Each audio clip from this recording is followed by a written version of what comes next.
اعوذ باللہ من الشیطان الرجیم، بسم اللہ الرحمن الرحیم۔ السلام علیکم ورحمۃ اللہ وبرکاتہ۔ امید ہے کہ آپ سب خیریت سے ہوں گے۔ میٹھے میٹھے اسلامی بھائیوں اور بہنوں، وہ لوگ کتنے خوش نصیب ہیں جو اس ماہ مبارک میں خصوصیت کے ساتھ سنتوں بھرے اجتماعات میں شرکت کی سعادت حاصل کرتے ہیں۔ محمد نامی ایک آدمی سارا سال نماز نہ پڑھتا تھا۔ جب رمضان شریف کا متبرک مہینہ آتا تو وہ پاک صاف کپڑے پہنتا اور پانچوں وقت پابندی کے ساتھ نماز پڑھتا اور سال گزشتہ کی قضا نمازیں بھی ادا کرتا۔ لوگوں نے اس سے پوچھا، تو ایسا کیوں کرتا ہے؟ اس نے جواب دیا، یہ مہینہ رحمت، برکت، توبہ اور مغفرت کا ہے۔ شاید اللہ تعالیٰ مجھے میرے اسی عمل کے سبب بخش دے۔ جب اس کا انتقال ہو گیا تو کسی نے اسے خواب میں دیکھ کر اس سے پوچھا، ما فعلہ بکا، یعنی اللہ نے تیرے ساتھ کیا معاملہ کیا؟ اس نے جواب دیا، میرے اللہ عز و جل نے مجھے احترام رمضان شریف بجا لانے کے سبب بخش دیا۔ میٹھے میٹھے اسلامی بھائیوں اور بہنوں، دیکھا آپ نے خدائے رحمان عز و جل ماہ رمضان کے قدردان پر کس درجہ مہربان ہے کہ سال کے باقی مہینے چھوڑ کر صرف ماہ رمضان میں عبادت کرنے والے کی مغفرت فرما دی۔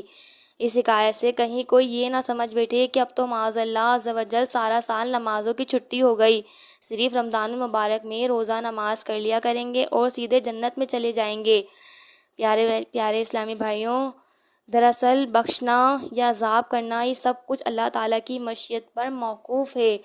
وہ بے نیاز ہے، اگر چاہے تو کسی مسلمان کو بظاہر چھوٹے سے نیک عمل پر ہی اپنے فضل سے بخش دے، اور اگر چاہے تو بڑی بڑی نیکیوں کے باوجود کسی کو محض ایک چھوٹے سے گناہ پر اپنے عدل سے پکڑ لے۔ کوئی نیکی چھوڑنی نہیں چاہیے۔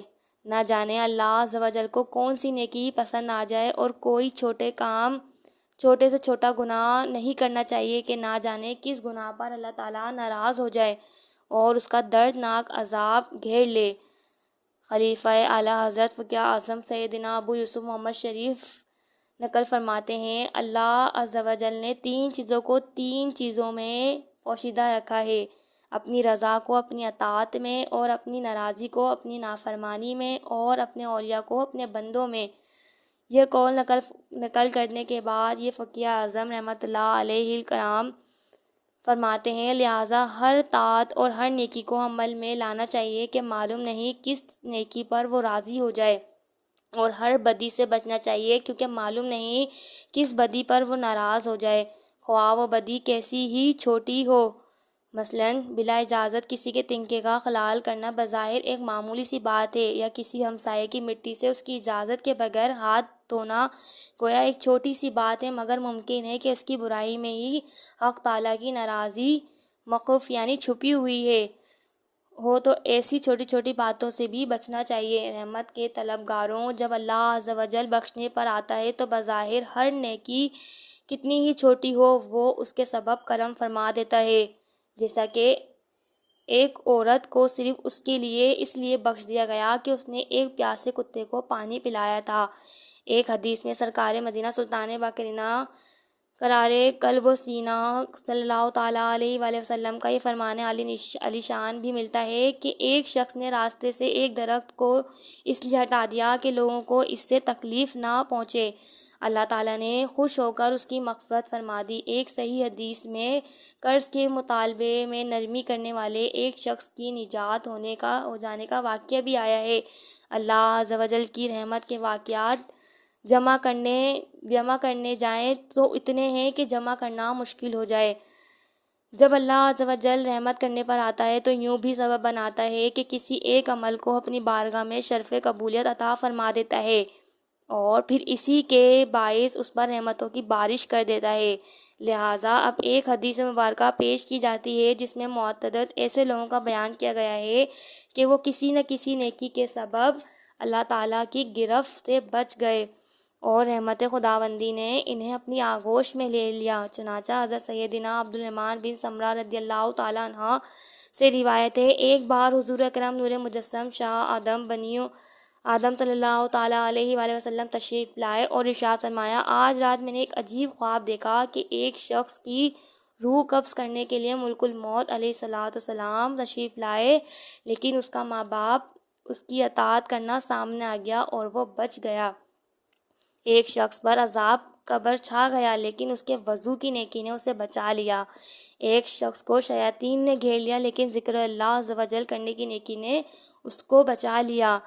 ایک شخص کو عذاب کے فرشتوں نے گھیر لیا لیکن اسے اس کی نماز نے بچا لیا۔ ایک شخص کو دیکھا کہ پیاس کی شدت سے زبان نکالے ہوئے تھا، ایک حوض پانی پینے جاتا تھا مگر لوٹا دیا جاتا تھا کہ اتنے میں اس کے روزے آ گئے اور اس نیکی نے اس کو سیراب کر دیا۔ ایک شخص کو دیکھا کہ جہاں انبیاء کرام علیہ الصلوۃ والسلام حلقے بنائے ہوئے تشریف فرماتے وہاں ان کے پاس جانا چاہتا تھا لیکن دھتکار دیا جاتا تھا کہ اتنے میں اس کا غسل جنابت کرنا آیا اور اس نیکی نے اس کو میرے پاس بٹھا دیا۔ ایک شخص کو دیکھا کہ اس کے آگے پیچھے دائیں بائیں اوپر نیچے اندھیرا ہی اندھیرا ہے اور وہ اس اندھیرے میں حیران و پریشان ہے، تو اس کے حج اور عمرہ آ گئے اور ان نیکیوں نے اس کو اندھیرے سے نکال کر روشنی میں پہنچا دیا۔ ایک شخص کو دیکھا کہ وہ مسلمان سے گفتگو کرنا چاہتا ہے لیکن کوئی اس کو منہ نہیں لگاتا، تو صلح رحمی یعنی رشتہ داروں سے حسن سلوک کرنے کی نیکی نے مومنین سے کہا کہ تم اس سے بات چیت کرو، تو مسلمان نے اس سے بات کرنا شروع کی۔ ایک شخص کے جسم اور چہرے کی طرف آگ بڑھ رہی ہے اور وہ اپنے ہاتھ سے بچا رہا ہے، تو اس کا صدقہ آ گیا اور اس کے آگے ڈھال بن گیا اور اس کے سر پر سایہ فگن ہو گیا۔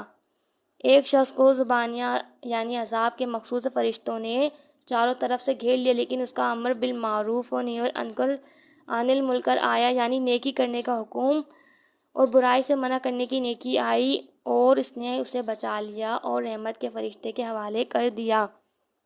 ایک شخص کو دیکھا کہ جو گھٹنوں کے بل بیٹھا ہے لیکن اس کے اور اللہ تعالیٰ کے درمیان حجاب یعنی پردہ ہے، مگر اس کا حسن اخلاق آیا، اس نیکی نے اس کو بچا لیا اور اللہ تعالیٰ سے ملا دیا۔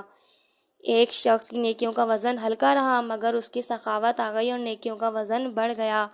ایک شخص کو اس کے اعمال نامہ الٹے ہاتھ میں دیے جانے لگا تو اس کا خوف خدا عز و جل آ گیا اور اس عظیم نیکی کی برکت سے اس کا نامہ اعمال سیدھے ہاتھ میں دے دیا گیا۔ ایک شخص جہنم کے کنارے پر کھڑا تھا مگر اس کا خوف خدا عز و جل آ گیا اور وہ بچ گیا۔ ایک شخص جہنم میں گر گیا لیکن اس کے خوف خدا عز و جل میں بہائے ہوئے آنسو آ گئے اور ان آنسوؤں کی برکت سے وہ بچ گیا۔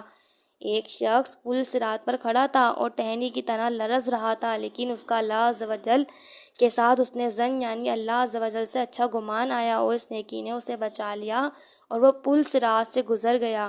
ایک شخص پل صراط پر گھسٹ کر چل رہا تھا کہ اس کا مجھ پر درود پاک پڑھنا آ گیا اور اس نیکی نے اس کو کھڑا کر کے پل صراط پار کروا دیا۔ میری امت کا ایک شخص جنت کے دروازوں کے پاس پہنچا تو وہ سب اس پر بند تھے کہ اس کا لا الہ الا اللہ کی گواہی دینا اور اس کے لیے جنتی دروازے کھل گئے اور جنت میں داخل ہو گیا۔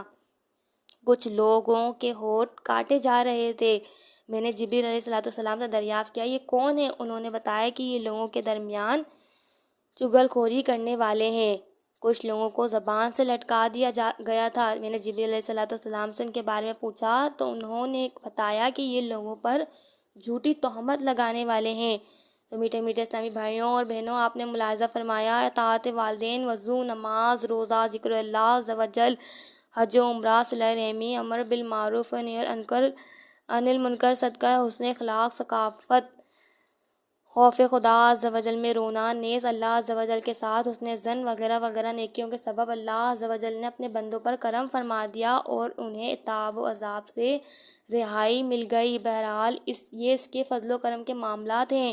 وہ مالک مختار عز و جل ہے، جسے چاہے بخش دے، جسے چاہے عذاب کرے، یہ سب اس کا انصاف ہی انصاف ہے۔ جہاں وہ کسی نیکی سے خوش ہو کر اپنی رحمت سے بخش دیتا ہے، وہیں کسی گناہ پر بھی جب وہ ناراض ہو جاتا ہے تو اس کا قہر و غضب جوش پر آ جاتا ہے اور پھر اس کی گرفت نہایت ہی سخت ہوتی ہے، جیسا کہ ابھی گزشتہ طویل حدیث کے آخر میں چغل خوروں اور دوسروں پر گناہ کی تہمت باندھنے والوں کا انجام گزرا۔ بس عقل مند وہی ہے کہ بظاہر کوئی چھوٹی سی نیکی بھی ہو تو اسے ترک نہ کرے کہ ہو سکتا ہے یہی نیکی نجات کا ذریعہ بن جائے، اور بظاہر گناہ کتنا ہی معمولی نظر آتا ہو ہرگز نہ کریں۔ تو اس طرح کی مزید اچھی اچھی ویڈیوز کو دیکھنے کے لیے ہمارا یوٹیوب چینل ضرور سبسکرائب کیجئے۔ شکریہ۔